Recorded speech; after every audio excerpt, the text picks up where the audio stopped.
Ce matin, on poursuit, on vous parle d'une entreprise de chez nous, bien de chez nous, même 100% régionale, l'entreprise Durafibre. Et pour nous en parler ce matin, on a la chance de rencontrer le président, directeur général, cofondateur, M. Stéphane Tremblay. Bienvenue à Bonjour l'émission. François. Ça va bien? Ça va bien, oui. Écoute, Durafibre, c'est pas très vieux non plus comme entreprise. 3 ans. 3 ans? On entame notre 3e année. OK. Ouais. 3e année, dont une première année qui a été marquée d'un Qui a été événement écourté. assez... Absolument, absolument. Parce que si on se rappelle des événements, c'est ça, il y a eu un incendie au mois d'octobre 2012 qui a ravagé vos installations. Exactement. Ben, tu dis tout pour moi, François. Ben- Ben, je veux seulement dire oui, effectivement.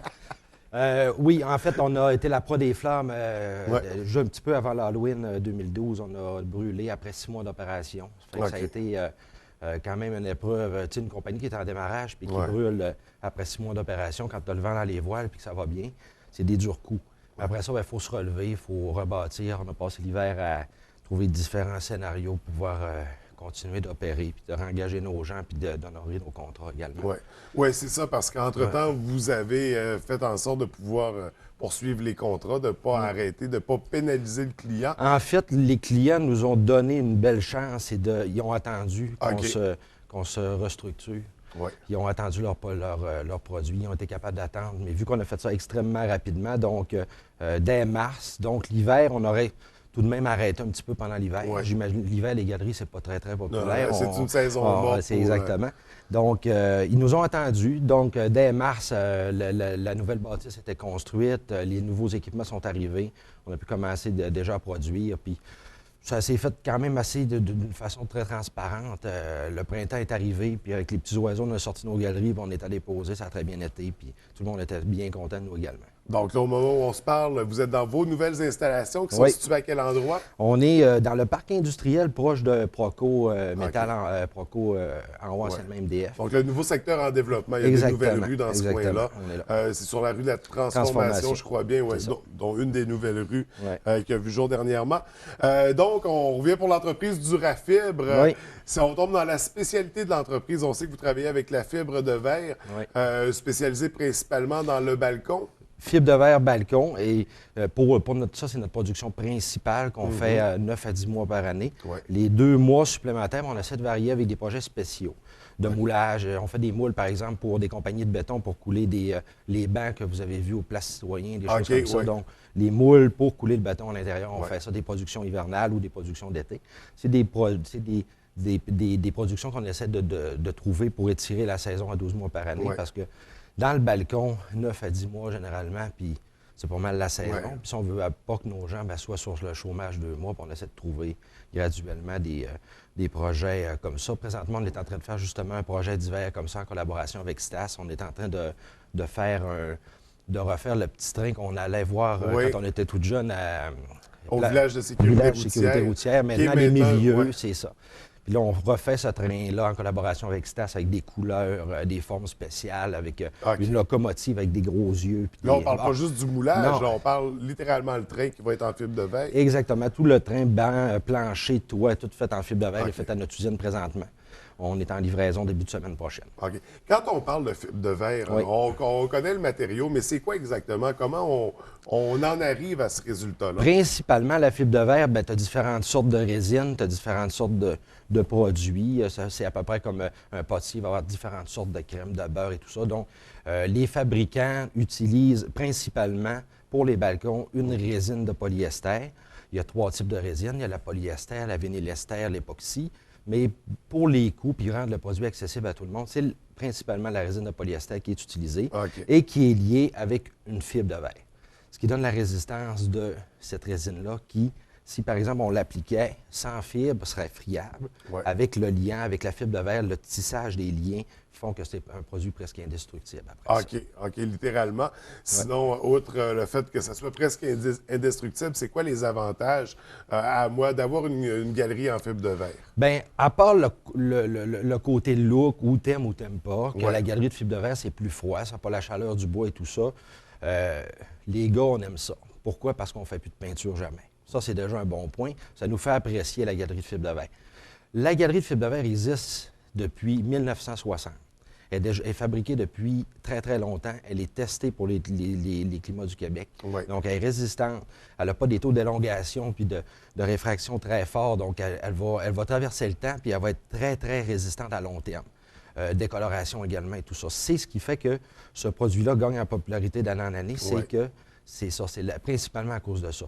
Pour un bloc commercial, même maintenant chez les particuliers, c'est très, très populaire. Les gens ne retouchent plus à ça. C'est terminé. On pose ça et on l'oublie. Ça ne se peinture pas. On peut saler, sabler l'hiver. C'est antidérapant.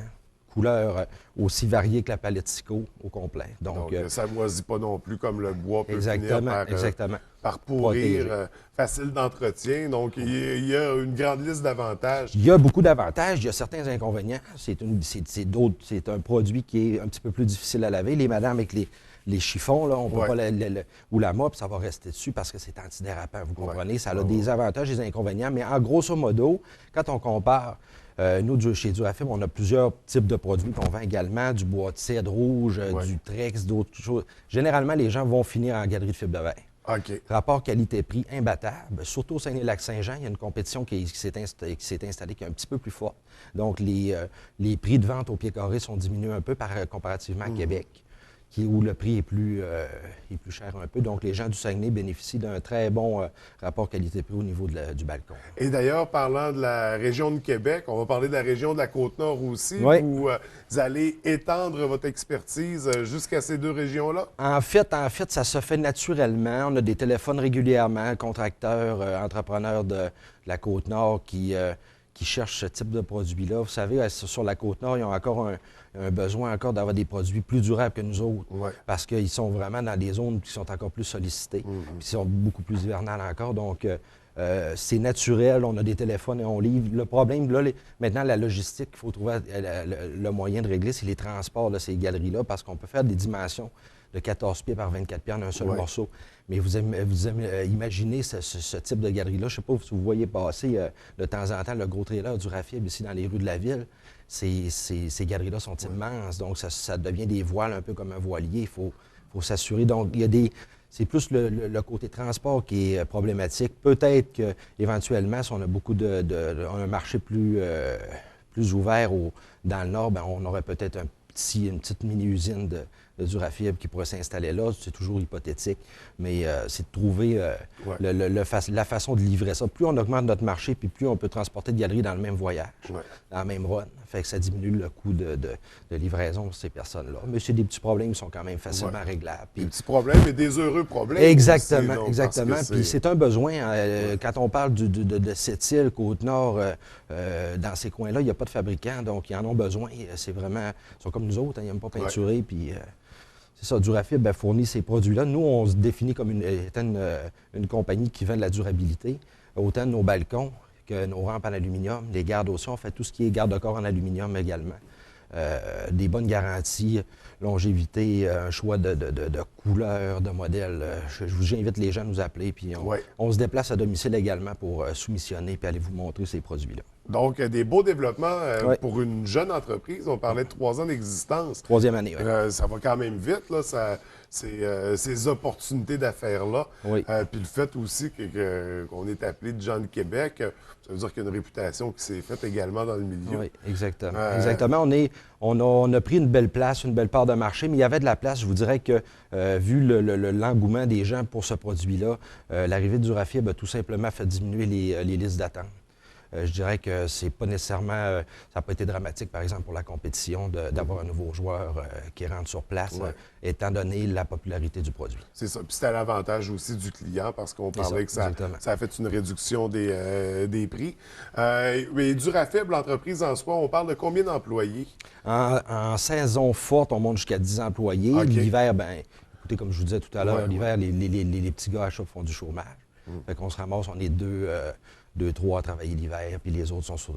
On travaille pour que ces gens-là, qui sont tous de la baie, travaillent à l'année, puis qu'il n'y a pas de chômage. Puis avec ces nouvelles opportunités-là, ces nouvelles régions-là, ça pourrait éventuellement faire grandir la famille Durafib. Absolument. Ce qu'il faudrait être capable de faire, c'est d'avoir une production hivernale de stockage, un peu comme Montréal. Montréal n'a pas la même optique que nous dans ça. Il y a beaucoup de balcons de petites superficie 4x8 pour des séries de blocs à vous savez, là-bas, ils ont tous des petits balcons de 4x8. Mais ici, Mme Simard, elle veut son balcon de 14-24 pour avec son mari. M. Tremblay, il veut une autre forme.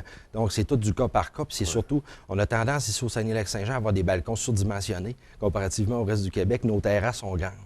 Donc, ce que ça crée, c'est que ça fait des produits qui sont faits à la pièce, un par un. Donc, moins de travail à la chaîne, moins de travail en série.